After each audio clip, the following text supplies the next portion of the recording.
하나님 말씀이 열왕기상 18장 30절로 40절 말씀. 열왕기상 18장 30절로 40절 말씀을 봉독해 드립니다. 엘리야가 모든 백성을 향하여 이르되 내게로 가까이 오라. 백성이 다 그에게 가까이 가매 그가 무너진 여호와의 제단을 수축하되 야곱의 아들들의 지파의 수요를 따라 엘리야가 돌 12개를 취하니 이 야곱은 옛적에 여호와의 말씀이 임하여 이르시기를 내 이름을 이스라엘이라 하리라 하신 자더라.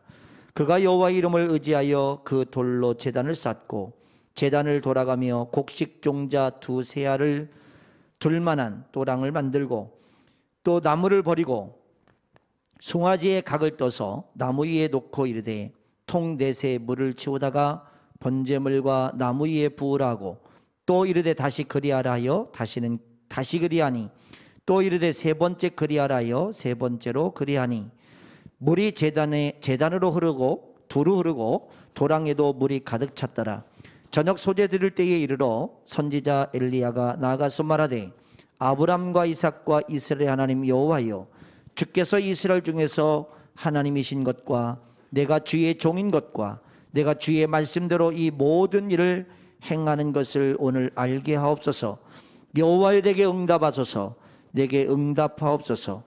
이 백성에게 주 여호와는 하나님이신 것과 주는 그들의 마음을 되돌이키심을 알게 하옵소서 하매 이에 여호와의 불이 내려서 번제물과 나무와 돌과 흙을 태우고 또 도랑에 물을 핥은지라. 모든 백성이 보고 엎드려 말하되 여호와 그는 하나님이시로다. 여호와 그는 하나님이시로다 하니 엘리야가 그들에게 이르되 바알의 선지자를 잡되 그들 중에 하나도 도망하지 못하게 하라 하매 곧 잡은지라. 엘리야가 그들을 기손 시내로 내려가다가 거기서 죽이니라. 아멘. 주 사랑이 나를 숨쉬게 찬양하겠습니다.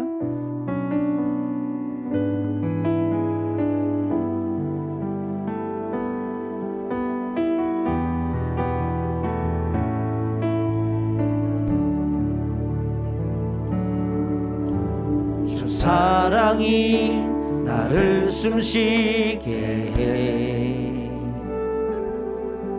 세상 그 어떤 어려움 속에도 주의 은혜로 나를 돌보시며 세상 끝날까지 지켜주시네.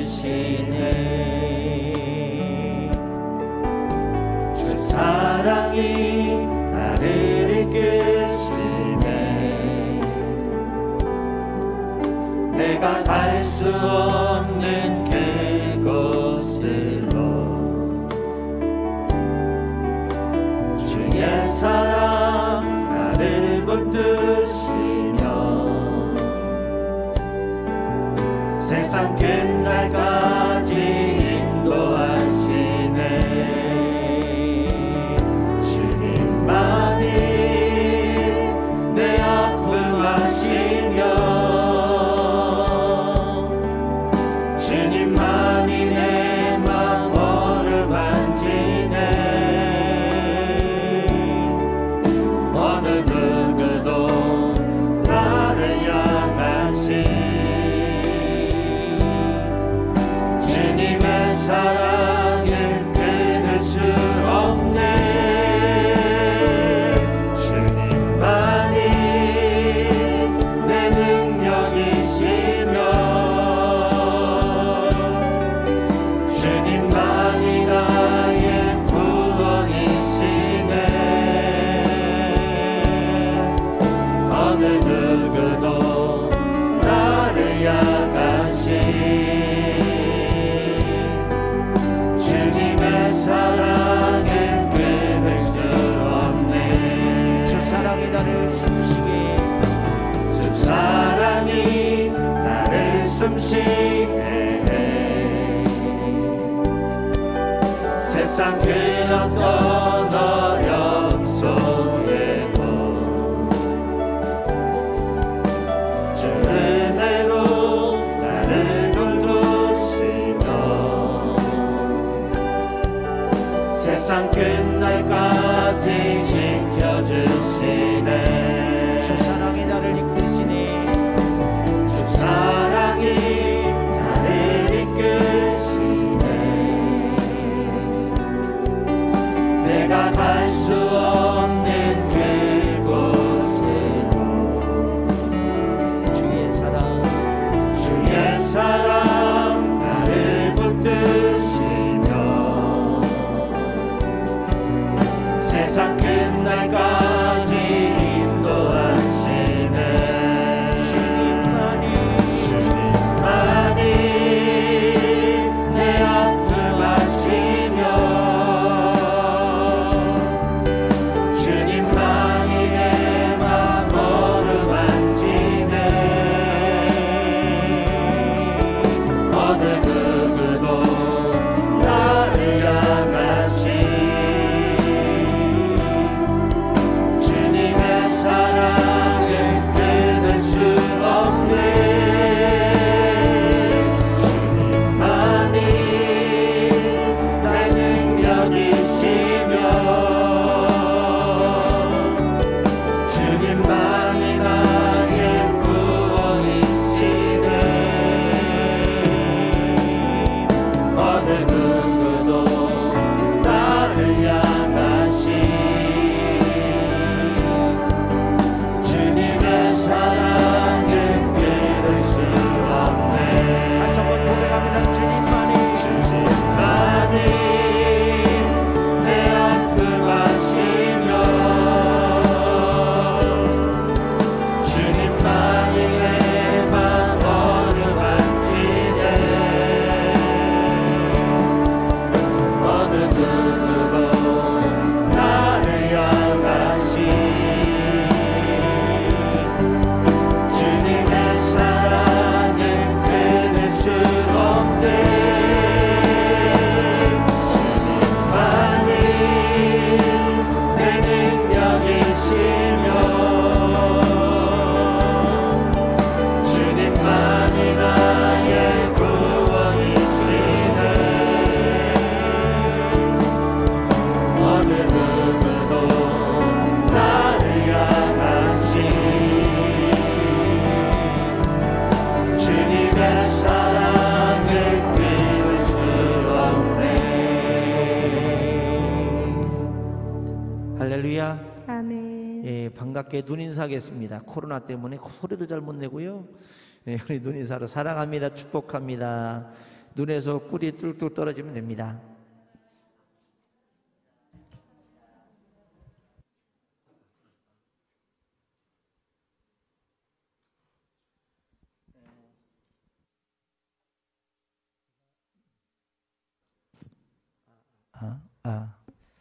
예. 제가 전도사 생활을 8년을 하고 개척을 해서 지금 이제 26년 차 들어왔는데, 그럼 이제 도합 34년 아닙니까? 34년 만에 최초로 마스크 쓰고 설교합니다. 참 코로나가 너무 많은 것들을 바꿔놓고 있습니다. 설교하다가 이게 답답하면 어떡하나 되게 걱정이 되는데, 제가 농담으로 그랬어요. 설교하다가 마스크 쓰고 설교하다가 숨 넘어가면 순교한 거다. 참 답답하고 안타깝지만 또 국가에서 또 그게 하라고 하니 안 할 수도 없고 할 수도 없고 굉장히 많은 갈등 속에 있다가 사실은 우리 이렇게 지금 10m도 넘잖아요. 이렇게 떨어진 거리가. 그래서 제가 구청의 문화체육과 담당자한테 전화를 해서 그랬어요. 우리 교회는 성도들과 거리가 10m도 넘는다. 근데 그래도 해야 된대요. 원칙이래요. 그래서 어떻게 원칙이라는데 따를 수밖에 없겠죠. 어쨌든 이 시간 발음이 좀 부정확하더라도 잘 들으시고 은혜 받는 시간 되기를 축복합니다. 오늘 본문 사건은 이스라엘의 아합 왕 시절에 있었던 사건입니다. 아합은 오므리의 아들이고 북이스라엘의 7대 왕으로서 22년간 치리했던 악한 왕이었습니다. 그는 시돈 왕 벳바알의 딸 이세벨과 결혼을 합니다. 그는 이세벨을 통해서 이스라엘을 우상이 가득한 나라로 만들어버리고 말죠. 아합과 이세벨은 여호와의 제사장들과 선지자들을 잡아 죽였기 때문에 이스라엘에서 신앙이 무너지기 시작했습니다. 오늘 본문 이야기를 하겠습니다. 이스라엘 백성이 하나님을 떠나니 하나님께서 그 땅을 저주를 내리셨습니다. 하나님께서 이스라엘에게 3년 6개월 동안 비가 안 오게 하는 가뭄이 극심한 상황으로 몰아갔습니다. 가뭄이 심해지니 물이 부족하고 물이 부족하니 왕도 물을 찾아 나설 수밖에 없는 상황에 도달했습니다. 이러한 때 하나님께서 엘리야에게 나타나셨습니다. 오늘 1절의 말씀에 한번 보실까요? 18장 1절에 보면 이렇게 말씀하십니다. 중반절로 제가 읽을 때요. 너는 가서 아합에게 보이라. 내가 비를 지면에 내리리라. 자, 그래서 이 하나님의 명령과 말씀을 듣고 이 엘리야는 바로 이 아합 왕을 찾아갑니다. 엘리야는 국가의 재정으로 월급을 주고 있던 바알 선지자 450명과 아세라 선지자 400명을 갈멜산으로 모았습니다. 그리고 그 자리에서 능력 대결을 펼치게 됩니다. 송아지 이제 둘을 준비하겠습니다. 한 마리는 바알과 아세라 선지자들이 그들의 믿는 신들에게 제사를 드리고, 또 한 마리는 이제 여호와 하나님 앞에 엘리야가 홀로 이 영적 대결을 벌이면서 예비를 하는 것이죠. 먼저 바알과 아세라 선지자들이 기도하기를 시작했습니다. 그들이 아침부터 낮까지 제단 주위에 뛰며 바알의 이름을 불렀습니다. 그들은 피가 흐르기까지 칼과 창으로 자신 몸을 막 상하게 하는 거예요. 피를 보이면 신이 빨리 응답할까봐 그렇게 조바심을 가지고 큰 소리로 외치고 부르짖었지만 아무 응답이 없었습니다. 엘리야가 그를 조롱합니다. 큰 소리로 부르라. 그가 묵상하고 있는 것 같다. 아니 잠깐 밖에 외출하는 것 같다. 혹이 잠들어서 잠을 자고 있으면 깨워야 되지 않겠냐. 엘리야가 막 조롱을 했어요. 저녁 소재 지를 때에 엘리야가 이스라엘에 무너진 여호와의 제단을 수축합니다. 엘리야는 12돌을 취하고 그 돌 제단을 쌓고 제단을 돌아가며 이제 도랑을 만들었어요. 그리고 나무를 준비하여 송아지 각을 떠서 나무 위에 이제 송아지를 올려놓고 거기다가 물을 12통이나 붓게 됩니다. 물이 제단으로 두르고 도랑에 물이 가득 찼습니다. 준비가 끝나자 선지자 엘리야가 하나님께 기도하기 시작했습니다. 아브람과 이삭과 야곱의 하나님, 이스라엘의 여호와 하나님, 주께서 이스라엘 중에서 하나님이신 것과 내가 주의 종인 것과 내가 주의 말씀대로 이 모든 일을 행하는 것을 오늘 알게 하옵소서. 여호와여 응답하옵소서. 여호와여 응답하옵소서. 이 백성이 주 여호와는 하나님이신 것과 주는 그들의 마음을 되돌이키게 하심을 알게 하옵소서. 간절하게 하나님 앞에 기도했을 때에 하나님이 하늘문을 열고 불로 응답하셨습니다. 하늘에서 여호와의 불이 내려져서 번제물과 나무와 돌과 흙을 태우고 도랑의 물까지 다 핥았다라고 표현합니다. 이때 여호와의 자리에 바알과 아세라가 앉아서 경배를 받았으며 여호와의 영광이 사라지는 시기였습니다. 그런데 오늘 본문의 사건을 통해서 이스라엘 백성들은 누가 참 신이고 누가 참 하나님인지를 알기 시작하는 사건이 벌어졌죠. 자, 39절 말씀을 같이 한 목소리로 합독하시겠습니다. 모든 백성이 보고 엎드려 말하되 여호와 그는 하나님이시로다. 여호와 그는 하나님이시로다 하니. 할렐루야. 하나님이 누군가를 알기 시작한 것입니다. 하나님이 어떤 분인가를 알기 시작한 것입니다. 여러분, 우리가 신앙생활하는데 내가 무기력하고 연약한 그런 믿음을 가질 수밖에 없는 조건 중에 하나가 뭐냐면 하나님이 어떤 분인지를 몰라요. 하나님을 만나본 경험이 없어요. 그분의 음성을 들은 적도 없고 눈으로 본 적도 없고 만짐받은 적도 없고, 그러니까 하나님에 대한 흐릿한 신앙을 가지고 살아갈 수밖에 없는 거죠. 이론은 알겠는데, 성경을 읽고 설교를 들어서 이론은 알겠는데 하나님이 정말 살아계신지 자기가 체험한 바가 없는 거예요. 그러니까 너무너무 안타까운 것이죠. 저는 감사하게 제가 20살 때 예수님 처음 믿고 빠르게 하나님이 저를 목회자로 컨택하고 부르셔서 예수 믿은 지 제가 6개월 만에 콜링을 받았거든요. 6개월 만에. 기도원에서 기도하다가 하나님 음성 듣고, 그래서 콜링을 받았는데 저는 음성도 들었죠. 환상도 봤죠. 저는 다 했어요. 그러니까 확실하죠. 확실하죠. 교회를 개척할 때도 하나님이 정말 너무 깜짝 놀랄 만한 음성을 주셔서 저는 확실한 가운데 제가 개척을 했기 때문에 흔들림이 없었던 거예요. 누가 뭐라고 해도 흔들림이 없어요. 여러분, 하나님을 만나는 사건이 있기를 좀 축복합니다. 음성을 듣든 감동을 받든 어떤 영적으로 체험이 있든 반드시 그 필요합니다. 자, 이 사건을 통해서요, 이스라엘이 잃어버렸던 하나님의 영광이 회복되게 하셨습니다. 오늘 설교는 하나님의 영광에 살았던 이스라엘에게 하나님의 영광이 회복됐던 것처럼 오늘 저와 여러분에게 하나님의 살아계신 그 영광이 체험되는 은혜가 있기를 좀 축복합니다. 저는 이 교회를 건축하면서 제가 기도했던 큰 기도 제목 중에 하나가 뭐냐면, 하나님, 이 건물이 그냥 건물이 아니라 이 건물을 통해서 하나님의 하나님 되심과 하나님의 살아계심이 증거되는 건물 되게 해달라고 기도했어요. 여러분, 이 건물은 우리가 예배드리기 편리해서 만들어진 것이지만 하나의 그냥 건물이에요. 그러나 이것에 하나님의 임재하시면 성전이 되는 것입니다. 그래서 하나님의 살아계심, 하나님의 임재, 하나님의 영광이 목격되는 그런 우리 교회가 되기를 갈망합니다. 엘리야의 기도에 응답하시고 하늘로 불을 내서 재물을 불사르신 일이, 이 일은 한 사람이 한 일이 아닙니다. 하나님만이 하실 수 있는 일이었습니다.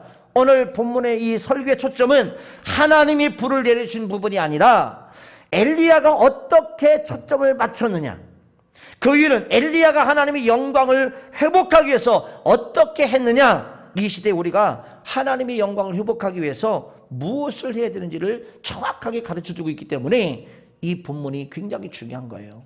첫 번째, 하나님의 인도를 따르라는 겁니다. 하나님께서 이 엘리야를 통해서 하나님의 영광을 이스라엘 가운데 회복시킨 것은 엘리야가 하나님의 인도 따라 살았기 때문입니다. 열왕기상 17장에 보면 엘리야가 아합 왕에게 수년 동안 비가 오지 않을 것을 말씀했어요. 엘리야가 아합 왕에 그렇게 말하셨던 것은 뭐냐면 하나님의 인도를 받았기 때문이에요. 자신의 생각이 아니고 자신의 어떤 관점이 아니라 하나님이 그렇게 말씀하셨고 하나님의 인도하셨기 때문에 가능했던 것입니다. 자, 열왕기상 17장 2절 이하에 보면요, 이렇게 말합니다. 엘리야에게 하나님이 말씀하시기를, 하나님이 엘리야가 있던 곳에 떠나서 기내 시내가에 가서 숨으라고 그러세요. 엘리야는 하나님의 인도에 순종했어요. 여호와 하나님은 거기서 까마귀를 통하여 이제 엘리야에게 떡과 고기를 공급해 주셨죠. 열왕기상 17장 8절 이하에 보면 여호와께서 엘리야에게 시돈에 속한 사르밧에 가서 거기 머물라 라고 말씀하십니다. 엘리야는 하나님의 인도를 따라서 사르밧으로 갔습니다. 그리고 거기서 마지막 남은 가루떡을 만들어 이제 아들을 먹이고 죽이려던 과부를 통해서 음식을 제공받습니다. 엘리야는 대접한 이 사르밧 과부의 집에는 여호와의 비를 지면에 내린 날까지 통에 가루가 나지 아니하고 이제 병에 기름이 떨어지지 아니하는 놀라운 기적이 일어났습니다. 거기서 많은 날을 보낸 후에 여호와의 말씀이 엘리야에게 임했고, 이 엘리야는 또 하나님의 인도를 받아서 아침에 왕을 만나러 가는 것입니다. 여호와는 목자시고 성도는 양이에요. 아멘이시죠? 목자와 양의 관계는 중요한 것은 뭐냐면 목자는 양의 인도를 받아야 되는 것입니다. 목자의 인도를 받아야만 양이 안전한 거예요. 양의 특성이 뭔지 아시죠? 눈의 시력이 약합니다. 그래서 1m 앞을 제대로 보지 못합니다. 그래서 목자의 음성을 듣고 양은 따라가는 거예요. 우리의 눈도 어둡습니다. 우리는 내일 일을 몰라요. 여러분, 내일 일을 아시는 분들 계세요 혹시? 그러면 아마 다 벼락부자 될 거예요. 그렇죠? 내일 어떤 상황이 일어날까 안 나다면 그래서 내일 무슨 중요한 토지공사에서 뭐 발표가 있다, 도시계획 발표가 있다. 그럼 오늘 가서 땅 사면 되죠. 주식이 내일 어느 주식이 많이 올라갈 것 같다, 오늘 사버리면 되죠. 우린 내일 일을 몰라요. 내일 죽는지도 몰라요. 그러니까 답답한 것입니다. 아니, 어찌 보면 1분 후에 일어날 일도 몰라요. 그러니까 사고를 당하고 큰 위험에 빠지죠. 그렇기 때문에 우리는 목자의 음성을 들어야 되고 목자의 인도를 받아야 되는 것입니다. 그렇게 사는 것이 신앙생활을 잘하는 것이고요. 그렇게 할 때 하나님의 영광이 우리를 통해서 드러나게 될 줄로 믿습니다. 자, 우리는 10년 후, 20년 후에 내가 어떤 존재가 될 것이고 내가 어떤 자리에 앉게 될 것인가를 여러분 바라보는 것도 중요하지만 더 중요한 것은 한 걸음 한 걸음씩 목자이신 하나님의 인도를 받으며 사는 것이 중요합니다. 킴 윅스라고 하는 시각장애인이 이 성악가가 이제 있었습니다. 자, 6.25 때 눈을 잃고 고아원에서 자랐는데 주한 미군 도움으로 유학을 가서 공부를 해서 훌륭한 성악가가 됐습니다. 그가 예수님 믿고 빌리그람 목사님의 집회를 함께 다니며 찬양과 간증을 했어요. 그때마다 그는 이런 간증을 했다는 것이죠. 여러분, 저는 앞을 보지 못하는 소경입니다. 저를 인도해 주시는 사람이 제게 10m 앞에 50m 앞에 무언가 있다라고 알려주지 않습니다. 바로 앞에 계단이 있으니 발을 올리라고, 바로 앞에 물이 있으니 건너뛰라고 말해줍니다. 저는 그것을 믿고 그대로 따라서 오늘까지 이르렀습니다. 하나님의 인도도 이와 같은 것입니다라고 이야기를 했어요. 여러분, 하나님 어찌 보면 막 미래의 것들을, 우리에게 많은 것들을 보여주시는 게 아니고요, 한 걸음 한 걸음 한 걸음 인도해 주세요. 그래서 어쩔 때는 답답할 때가 있어요. 하나님 1년 후에 이라고 확 알려주셔서 내가 좀 그걸 다 미리 대비하면 가면 얼마나 좋을까요? 근데 그건 하나님 방법이 아닌 거예요. 한 걸음 한 걸음 목자가 양을 인도하듯이 우리를 이끌어 가신다는 것이죠. 우리가 그렇게 하면 하나님이 우리가 있는 곳에 학교이든 직장이든 가정이든 우리를 통해서 하나님의 영광을 드러내 주신다는 것입니다. 두 번째는요, 하나님께 예배하라는 겁니다. 자, 30절과 31절 다시 한번 읽으실까요? 시작. 엘리야가 모든 백성을 향하여 이르되 내게로 가까이 오라. 백성이 다 그에게 가까이 가매 그가 무너진 여호와의 제단을 수축하되 야곱의 아들들의 지파의 수요를 따라 엘리야가 돌 12개를 취하니 이 야곱은 옛적의 여호와의 말씀이 임하여 이르시기를 내 이름을 이스라엘이라 하리라 하신 자더라. 아멘. 근데 왜 이쪽에는 소리가 안 나요? 성경 읽는 소리가 왜 이쪽에는 안 나요? 내가 다 듣고 있는데. 졸려요? 지금 그 히타를 좀 틀어놔서 조금 졸릴 수도 있어요. 자, 엘리야는 이스라엘 12지파의 수를 따서 12돌을 취해서 제단을 쌓았습니다. 제단을 수축하는 이 행위는 여러 가지 의미가 내포되고 있지만 가장 강력한 메시지는 뭐냐면 예배 회복이에요. 예배 회복. 여러분, 구약적인 의미의 제단은 제사를 의미하고 신약적인 의미는 예배를 말하는 거거든요. 지금 예배 회복이 절실합니다, 여러분. 코로나 때문에 예배가 제대로 안 되잖아요. 지금 오늘도 벌써 못 나오신 분들이 많아요. 코로나 숫자가 확 늘어나니까 못 나오시는 거예요. 안타깝잖아요, 여러분. 이 예배가 회복이 돼야 되는데 엘리야가 하나님의 영광을 회복을 위해서 무너진 제단을 수축한 것처럼 이 시대의 교회는 하나님의 영광을 위한 예배가 회복돼야 된다. 할렐루야. 예배가 회복돼야 됩니다. 한국교회의 예배가 회복될 때 대한민국에 하나님의 영광이 드러나게 될 줄로 믿습니다. 지금 온 세계는 팬데믹 현상으로 예배가 무너진 상태입니다.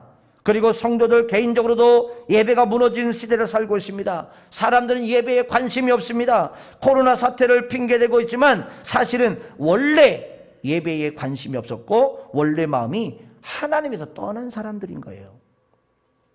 요즘 도심에서 여러분 싱크홀이 자주 발생하죠. 여러분 길을 가는데 갑자기 길에 푹 꺼지는 큰 구덩이가 생기는 싱크홀 사태가 일어납니다. 우리나라는 싱크홀이 작은 편인데 외국에는 그 싱크홀이 엄청납니다. 집 한 채가 그냥 빨려 들어가 버립니다. 무슨 일인가 하면 성도들에게서 예배가 무너지는 것은 하나님과 나 사이에 싱크홀이 생기는 거예요.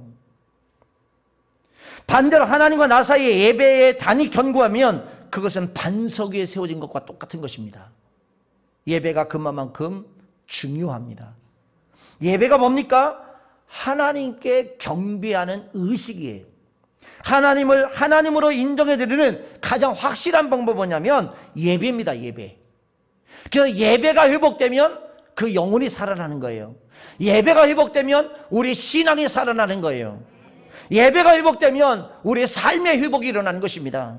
그런데 성경은 마지막 때에 예배를 피하는 어떤 사람 습관 같은 현상이 일어난다고 그랬습니다. 자, 이번 코로나 사태를 통해서 정치인들은 사회적 거리를 주장하면서 예배드리는 기독교인들을 공격했습니다. 자신들은 지키지 않으면서 만만한 교회만 공격합니다. 여러분, 이것은 시작에 불과해요. 앞으로는요, 적그리스도가 나타나면요, 강력한 권세를 가지고 예배를 다 못 드리게 할 거예요. 그래서 앞으로 우리가 준비해야 될 건 뭐냐면 성경을 많이 읽어놓는 게만의 문제가 아니라 이제는 성경을 외워야 된다. 암송이에요. 암송. 최소한 500구절, 1000구절 정도 암송해 놓으면요, 중요한 핵심적인 구절을 다 외우고 있기 때문에 흔들리지 않아요. 이제는 성경 암송 시대로 들어가야 됩니다. 어째 한 분도 아멘 안 하실까요? 이 암송을 하니까 힘들어서 뭔지 벌써 걱정부터 되십니까? 아니에요, 여러분. 성경 암송은요, 반복해서 읽으시면 저절로 암송이 돼요. 반복해서. 한 절을 가지고 계속 반복해서 읽어보십시오. 암송됩니다. 그래서 연세 드신 분들도 하실 수 있어요. 우리 지금 주일학교 아이들 대상으로 이제 그 잠언서를 외우는 걸 훈련시키려고 그래요. 내년도부터 좀 훈련시키려고 그러는데, 잠언서 전체를 다 읽으면, 다 암송을 하면 장학금을 주려고.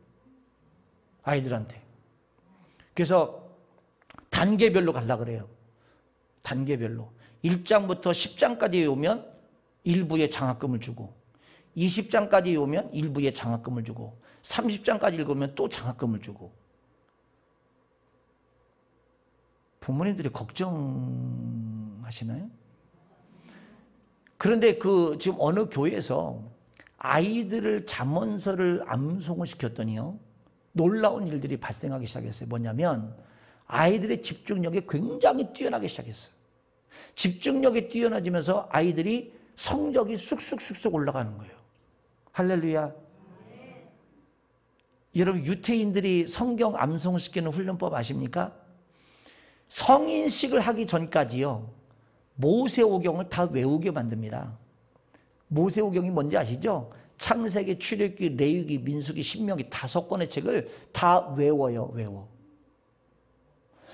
조금 더 열심히 하는 사람은 구약을 다 외워요. 놀라셨나요? 구약을 외우는 사람들이 많습니다. 그게 불가능한 것처럼 보이죠? 아니에요. 불가능하다고 생각하니까 불가능한 거예요. 그러니까 그렇게 어렸을 때부터 성경을 외우게 만들었더니 그것이 집중력을 갖게 하고 지혜롭게 하고, 여러분, 엄청난 그 세계적인 경제와 학적으로 지식적으로다가 꽉 잡고 있는 게 유태인들이잖아요, 여러분. 굉장히 똑똑한 민족이 되는 것입니다. 이제는 우리도 성경을 외우는 훈련을 할 필요가 있어요. 자, 히브리서 10장 25절에 보니까요, 모이기를 피하는 어떤 사람들의 습관같이 하지 말고 오직 권하여 그날이 가까운 볼수록 더 그리하자. 마지막 시대에 대한 예언입니다. 여기서 모임은 교회의 공적인 모임, 즉 예배를 말하는 거거든요. 예배의 모임을 피하는 일을 하지 말라는 거예요. 그들이 예배를 피하는 이유가 많습니다. 하지만 핵심은 하나님을 향한 사랑이 부족한 거예요. 하나님을 향한 사랑이 불타오르면 그 어떤 것도 핑계댈 수가 없습니다. 예배는 하나님을 만나는 시간입니다. 자, 내가 하나님을 느낄 수 없고 경험할 수 없다 그래서 하나님이 여기 안 계신 게 아니에요. 하나님은 이곳에 오셔서 우리 예배를 받아주시고 계세요. 할렐루야. 그렇기 때문에 하나님을 사랑하는 사람은 예배를 사모하는 거예요. 그때 일어나는 현상 중에 우선순위의 변화가 일어나는 것이죠. 예배가 우선순위로 바뀌는 것입니다. 예배를 소홀히 해서는 안 됩니다. 그래서 하나님께 예배를 통해서 이제 중요한 두 가지만을 말한다면, 첫째는 예배를 통해 하나님 경배를 받으십니다. 사람은 하나님의 영광을 지음받았기 때문에 예배하는 사람을 통해서 하나님 영광을 받으시는 거예요. 두 번째, 하나님과 만나는 공식적인 모임이기 때문에 예배가 중요합니다. 인생은 만남이 중요하잖아요. 그 중에 가장 중요한 만남이 하나님과의 만남이에요. 자, 사람은 태어나면서부터 가장 부모와 첫 번째 만남이 있어요. 그죠? 두 번째, 친구와의 만남이 있어요. 선생님과의 만남이 있어요. 배우자와의 만남이 있어요. 이런 중요한 만남이 있지만 그래도 중요한 게 뭐냐면 하나님과의 만남입니다. 이 5가지 만남이 정말 소중하고 가장 중요하다고 볼 수 있지만 5가지, 이 5번째 하나님과의 만남이 중요한 거예요. 저와 여러분에게 하나님과의 만남, 그리고 하나님의 영광이 충만한 예배가 되기 위해서 준비하라는 준비. 토요일은 잠도 푹 주무시고 몸과 마음도 여러분 헌금도 잘 준비해 주셔서 주일 예배 전에는 기도로 하나님과 만남의 시간을 가지셔야 됩니다. 주일날 좀 늦게 오시는 분들도 계시지만 가능하면요 조금 일찍 오셔서 서둘러 오셔서 예배 전에 기도하세요. 하나님이 주시는 은혜를 누릴 수 있도록 마음의 준비를 하는 거예요. 내 마음의 그릇을 준비하는 거예요. 하나님의 은혜를 담을 수 있는 그릇이겠죠. 오래전에 미국 한인교회의 한 장로님께서 당시에 방송되던 한명회라고 하는 사극이 있었어요. 여러분 아시죠? 한명회는 사극이 너무 좋아했답니다. 그래서 장로님은 그때만 해도 지금 막 이렇게 송출되는 시대가 아니니까 비디오 자체를 갖다가 아예 그냥 구입해다 놓고 밤새도록 시청했대요. 그런데 그날이 토요일 밤이었고 다음 주일날 아침에 예배 시간에 이 장로님이 대표 기도하게 됐습니다. 그때 그 장로님이 잠을 자지 못해서 정신이 혼미한 상태에서 대표 기도 첫 마디가 이렇게 시작했대요. 살아계신 하나님 아버지, 지난 한 주간 지켜주셔서 성극이 만극하옵니다. 장로님 때문에 예배 시간에 웃음바다가 됐다는 거예요. 여러분 마지막 시대입니다. 우리는 이 시기를 분별하고 하나님의 영광을 회복하기 위해서 예배를 힘써야 될 줄로 믿습니다. 저는 우리의 영육간에 준비된 예배로 하나님의 영광이 충만하게 나타나기를 갈망합니다. 세 번째는요, 하나님께 헌신하라는 것입니다. 자, 33절로 35절 말씀을 읽겠습니다. 시작.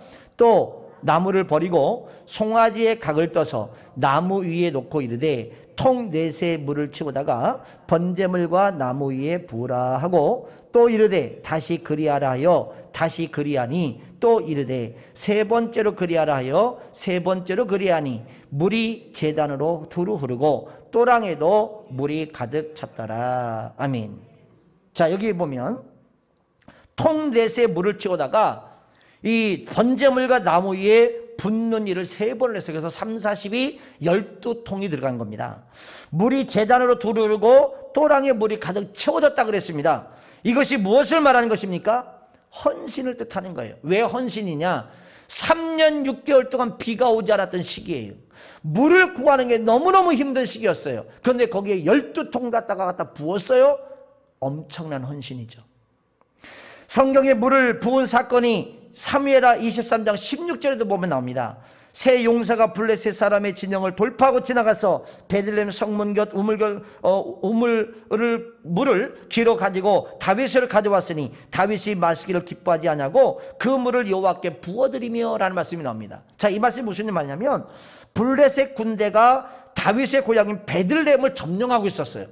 그러니 다윗이 고향의 우물물을 그리웠어요. 내가 거기서 그 우물물을 좀 마셨으면 좋겠다. 내가 여한이 없겠다. 나는 그 소리를 이제 그걸 누가 들었느냐? 용사들이 들었어요. 그래서 새 용사가 적진을 뚫고 들어가서 그 물을 길러 가지고 옵니다. 그러니 다윗이 그것을 받았을 때 감동이 너무 된 거예요. 아니, 목숨 걸고 가서 지금 이 물을 구해왔단 말이야? 그래서 이 물을 내가 마실 수가 없어. 여호와 하나님 앞에 부어드리는 장면이 나오지요. 여러분, 새 용사의 목숨 걸고 구해온 이 물은 이 헌신이 헌신. 물을 부었다는 것은 헌신을 말합니다. 하나님의 나라는 하나님의 임재와 그리스도인의 헌신으로 세워져 가는 거예요. 하나님의 영광도 하늘에서 불을 내리시는 하나님의 역사와 우리들로 헌신으로 회복되는 것입니다. 우리 그리스도인은 하나님을 위해서 2가지를 헌신하셔야 됩니다. 첫 번째, 시간의 헌신입니다. 우리 모든 시간은 하나님께서 우리에게 맡기신 시간이에요. 그래서 우리는 청직이에요. 자, 이 시간이 얼마 정도 남았는지는 아직 아무도 모르죠. 그리스도인은 일주일 중에 하루를 하나님께 예배한 날로 구별하셔야 됩니다. 민수기 15장에 보면 이스라엘 자손이 광야 생활할 때 안식일에 어떤 사람이 나무하는 것을 발견했어요. 그래서 그를 모세와 아론과 온 회중을 이끌어갔으니 어떻게 될지 몰라서 그를 가두었으니 여호와께서 모세에게 이렇게 말씀하십니다. 그 사람을 반드시 죽일지니. 어이구 무서워라. 지금 나무를 한 것밖에 없는데 안식일을 범했다 이거예요. 그래서 그를 반드시 죽일지니 온 회중이 진영 밖에서 돌로 그를 칠지니라 그랬어요. 얼마나 살벌하게 죽입니까? 사람들이 돌팔매질을 해서 죽이는 거예요.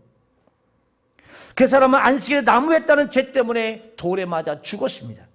이 사건에 우리에게 교훈하는 것이 뭡니까? 철저한 주일 성수를 요구하고 있는 거예요. 하나님 앞에 예배, 주일 회복, 이게 굉장히 중요하다는 것이죠. 하나님은 지금 시대에는 주일을 지키지 않았다고 돌로 쳐 죽이진 않습니다만은 우리 그만큼 주일을 소중히 여기는 마음을 가져야 될 줄로 믿습니다. 시간 헌신에도 또 중요한 것은 일상생활을 하나님의 뜻을 가지고 사는 것입니다. 학생들은 공부를 해야 하고 직장인들은 직장생활을 해야 되고 사업가는 사업을 해야 됩니다. 가정주부는 여러분 가정에서 가사를 돌봐야 됩니다. 그렇기 때문에 우리는 24시간 내내 기도하고 성경 보고 또 교회 일을 하고 전도하고 선교하는 일만 할 수는 없어요. 하지만 우리가 하는 일상의 일들을 하나님의 뜻을 따라서 행한다면 우리는 일상생활에서 하나님께 시간의 헌신을 드릴 수 있습니다. 내 뜻을 내려놓고 하나님의 뜻을 위하여 시간을 사용한다면 그 시간이 헌신의 시간인 것입니다. 두 번째는요, 물질의 헌신입니다. 사실 그리스도인의 헌신이라는 말은 사실 합당하지 않는 말일 수도 있어요. 왜냐하면 우리가 가진 모든 것은 하나님께서 우리에게 맡기신 거기 때문에, 우리가 가진 모든 것이 주님의 것이기 때문에 우리는 당연히 주님의 뜻대로 모든 것을 사용해야 합니다. 하지만 인간의 눈으로 볼 때는 물질의 헌신이 우리의 신앙을 보여주는 가장 확실한 방법이거든요. 마태복음 6장 21절에 내 보물이 있는 그곳에는 내 마음도 있느니라 그랬습니다. 우리의 마음이 어디 있는지 알려면 물질을 어떻게 사용하는가를 보면 알 수가 있는 것입니다. 하나님께 11조도 못하는데 하나님을 사랑한다는 말을 믿을 수 없다는 것이죠. 11조는 형편이 되면 하고 형편이 어려우면 안 하는 게 아닙니다. 11조는 금액이 적으면 적은 대로 많으면 많은 대로 하는 것입니다. 11조는 하나님을 주인으로 고백하고 삼고 있는 자신의 성도의 의무예요. 우리는 11조를 통해서 하나님 나의 주인이십니다라는 신앙 고백을 하고 있는 것입니다. 제가 얼마 전에 만약에 집을 팔았다, 그러면 집을 파는 것에서 이익금에 대한 11조를 하는 것입니다. 진짜 물질의 헌신은 모든 물질을 하나님의 뜻대로 사용해야 되는 겁니다. 우리 생활에 있기 때문에 모든 물질을 헌금할 수는 없습니다. 우리가 받은 월급을 다 헌금한다면 밥은 어떻게 먹고 옷은 어떻게 사겠습니까? 자녀 교육은 어떻게 하겠습니까? 그래서 진정한 물질의 헌신은 뭐냐면 하나님께 모든 것을 헌금으로 드리는 것이 아니라 모든 것을 하나님의 뜻대로 사용하는 것이에요. 자, 헌신은요, 상이 따르는 것이 세상의 이치입니다. 음식점에서 일어난 이야기입니다. 단골 손님 와서 식사를 하고 있었습니다. 갑자기 그 손님이 주인을 향해서 소리를 질렀습니다. 이리 좀 와보세요. 주인이 놀라서 가봤더니 손님은 국 속에 빠져있는 파리를 가리키면서 말을 했어요. 여기 지금 파리가 빠져있는데 이걸 먹으라고 갖다 준 겁니까? 라고 소리를 쳤죠. 그때 종업원이 달려오더니 순식간에 파리를 집어먹고는 까만 콩이네요. 그랬다는 거죠. 손님은 순간적으로 당황했어요. 분명히 파리가 빠진 걸 보고 불렀는데 종업원이 가서 그걸 딱 먹으면서 아니 까만 콩인데요? 그랬단 말이죠. 판단을 잘못한 것인지 몰라서 머뭇거리고 말았습니다. 그래서 손님이 뭐라 내가 잘못 본 것 같습니다. 그래서 소문은 아무렇지도 않듯이 밥을 먹었습니다. 그리고 나가면서 말했습니다. 죄송합니다. 손님이 가고 난 후에 주인이 파리를 먹은 종업원에게 말했습니다. 너는 우리 식당을 떠나지 말아라. 그리고 이번 달부터 월급을 50만 원 더 올려줄게. 단골 손님을 떨어지지 아니한 공로라는 공로. 세상에서도 공로가 있다면 여러분 하나님은 어떠실까요? 우리는 하나님 앞에 언젠가 다 서게 될 것입니다. 하나님 우리에게 반드시 그 공로의 값을 쳐주시는 것입니다. 어떤 때는 여러분 제가 너무 과하다고 절제시킬 때도 있습니다. 저와 여러분은 하나님의 일을 하는 데는 여러분 물질을 아끼지 말아야 됩니다. 몸을 아끼지 말아야 됩니다. 하나님은 무엇이든지 심는 대로 거두게 하시는 분인 줄 믿습니다. 제가 좋아하는 성경 구절 하나가 뭐냐면, 자 한번 보실까요? 열왕기하 5장 10절 말씀. 열왕기하 5장 10절 말씀.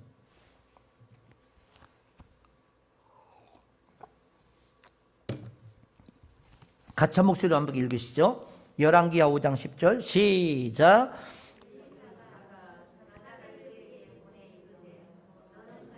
죄송해요. 사무엘하 5장 10절 시작. 사무엘하 5장 10절 앞에 떠 있습니다. 시작. 만군의 하나님 여호와께서 함께 계시니 다윗이 점점 강성하여 가니라. 할렐루야. 여러분 사람이 잘되고 가정이 잘되고 삶이 풍요로워지는 방법 중에 하나가 뭐냐면 하나님이 함께 해주셔야 돼요. 만군의 하나님 여호와께서 함께 하시니 다윗의 집이 점점 강성해졌다 그랬습니다. 이 같은 복이 여러분에게 있길 주님의 축복합니다. 하나님 하루아침에 벼락 축복도 줄 수 있지만 일반적으로 보면 점진적으로 강성하게 해주시는 거예요. 저와 여러분은 3년 반의 긴 가문 중에도 하나님께 물을 드렸던 엘리야의 헌신처럼 하나님께 헌신된 삶을 사시기를 주님의 축복합니다. 우리가 우리의 시간과 우리 가진 물질을 하나님의 뜻에 따라 잘 사용하면 하나님은 우리를 이제 엘리야의 3년의 가문 중에서 하나님이 주셨던 그 복을 누렸던 그 복을 우리도 누리게 하신다는 거죠. 자, 오늘 본문의 사건은요, 하나님께 진짜 하나님이 하나님 되심을 보여주는 사건이에요. 자, 우리는 거짓 신을 믿는 것이 아닙니다. 전능하셔서 살아계신 하나님, 우리를 위하여 독생자를 아끼지 않고 주신 그 하나님을 믿는 것입니다. 오늘 하나님의 영광이 회복되는 방법 말씀을 드렸습니다. 엘리야가 갈멜산에서 바알과 아세라 850명과 싸우고 영적 대결을 할 때 하나님은 엘리야의 기도를 들으시고 하늘로부터 불을 내려주셨죠. 자, 그 광경을 본 이스라엘 백성들은 여호와 그는 하나님이시로다 라고 고백했어요. 여러분, 이 사건을 통해서 이스라엘이 바알과 아세라 숭배를 이루었던 하나님의 영광이 회복된 것입니다. 그래서 이 사건은 하나님의 영광을 위해서 세 가지 권면했어요. 첫 번째, 하나님의 인도를 따르라. 두 번째, 하나님께 예비하라. 세 번째, 하나님께 헌신하라. 이 세 가지입니다. 자, 여러분 성경 갖고 계신 분들 들어보십시오. 성경을 들어보세요. 자, 들으시고 이렇게 믿음의 고백을 합시다. 나는 없으시면 그냥 가슴에 손을 얹으십시오. 가슴에 손을 얹으시고 나는 하나님의 영광을 위해 지음받았습니다. 나는 하나님의 영광을 위하여 살겠습니다. 나는 하나님의 인도를 받겠습니다. 나는 하나님의 인도에 순종하겠습니다. 나는 하나님을 예배하겠습니다. 나는 예배의 우선순위를 두겠습니다. 나는 하나님께 시간의 헌신을 하겠습니다. 나는 하나님께 물질의 헌신을 하겠습니다. 나는 하나님의 영광을 원합니다. 아멘. 여러분의 믿음의 고백들 되기를 축복합니다. 기도하겠습니다. 하나님 감사합니다. 오늘 하나님의 영광의 회복이 우리 안에 일어나게 하여 주옵소서. 그것은 우연한 사건이 아니라 하나님 앞에 먼저 우선적으로 드렸던 하나님의 인도를 따는 삶과 하나님께 예배하는 삶과 하나님께 헌신했던 삶이었습니다. 하나님, 이 엘리야가 12통의 물을 헌신했던 것처럼 우리에게도 그 같은 은혜가 있게 해주셔서 하나님의 영광을 회복되게 해주시고 하나님이 하나님 되심을 모든 사람이 알게 하는 역사가 일어나도록 축복하여 주시옵소서. 지금 코로나에서 많은 경제가 어렵고 이제 사업이 어렵고 하나님이 이제 직장들마다 아버지 위기를 맞이하고 있습니다. 하나님의 은혜가 임하게 도와주시고 저들의 모든 삶의 지경이 여호와 영광이 회복되는 역사가 일어나게 도와주시옵소서. 예수님의 이름으로 기도하옵나이다. 아멘.